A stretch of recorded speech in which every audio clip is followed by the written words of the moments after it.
नमस्कार, NMF news देख रहे हैं आप। मैं हूं आपके साथ अभिषेक पुंडीर।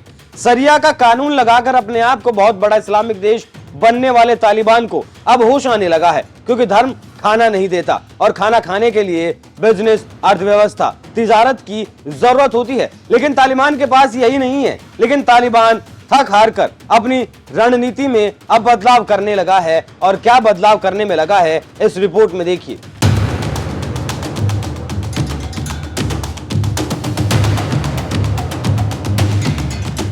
रूस को अफगानिस्तान से निकालने के लिए पाकिस्तान और अमेरिका ने तालिबान को पैदा किया। फिर जब रूस अफगानिस्तान से निकल गया तो सत्ता तालिबानियों को मिली और खुशी से झूम रहे तालिबान सरिया लगाकर सभी हिंदुओं, ईसाइयों, बौद्ध सबकी प्रतिमाओं पहचान हटाने लगा और तर्क दिया कि अफगानिस्तान इस्लामिक मुल्क है, ऐसे में यहाँ पर किसी दूसरे धर्म को जगह नहीं दी जा सकती। लेकिन समय बीता और धीरे धीरे तालिबान अब होश में आने लगा। अब दूसरी बार सत्ता में आए तालिबान को पैसे की जरूरत है और दुनिया के देश पैसे देने, व्यापार करने से उसके साथ कतरा रहे हैं।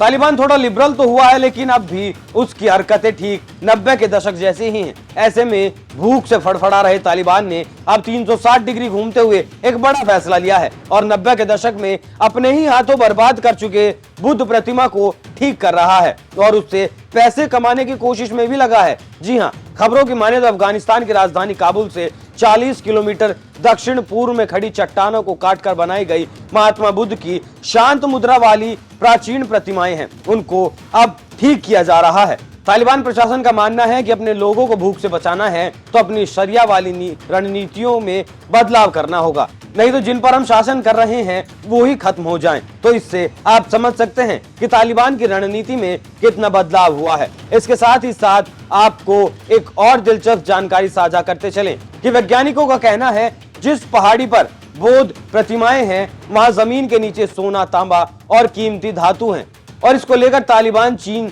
और भारत पर डोरे डाल रहा है कि आप ऐसक निकालो और बेचो और हमें भी दो। इसको लेकर चीन ने बोली लगाई थी और कई जगहों पर खुदाई जारी है। तो आप ये भी समझ सकते हैं कि कैसे तालिबान अपने लोगों की भूख को मिटाने के लिए अब काम करने में जुटा हुआ है। अब कुछ ऐतिहासिक फैक्ट्स भी बताते चलें कि यहाँ पहली सदी में बौद्ध भिक्षुओं द्वारा निर्मित एक मठ के भग्नावशेष हैं।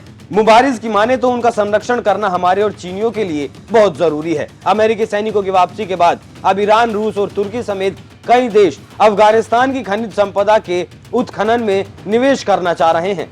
साल 2008 में हामिद करजई प्रशासन ने मैसएनाक से उच्च श्रेणी के तांबे के खनन के लिए चीनी संयुक्त उद्यम MCC के साथ 30 सालों के लिए एक अनुबंध किया था। अध्ययनों से पता चलता है कि इस स्थल पर 1.2 करोड़ टन खनिज भंडार है। इससे आप समझ सकते हैं कि अगर खनिज निकलता है तो पैसा आएगा, और पैसा आएगा तो कुछ परेशानी तालिबानियों की दूर हो सकेगी। इससे समझा यह भी जा सकता है कि गरीबी, भुखमरी बड़ों के होश ठिकाने लगा देती है। ये तालिबान तो क्या चीज है। आप इस खबर पर क्या राय रखते हैं? अपनी राय हमें कमेंट कर जरूर बताएं। नमस्कार।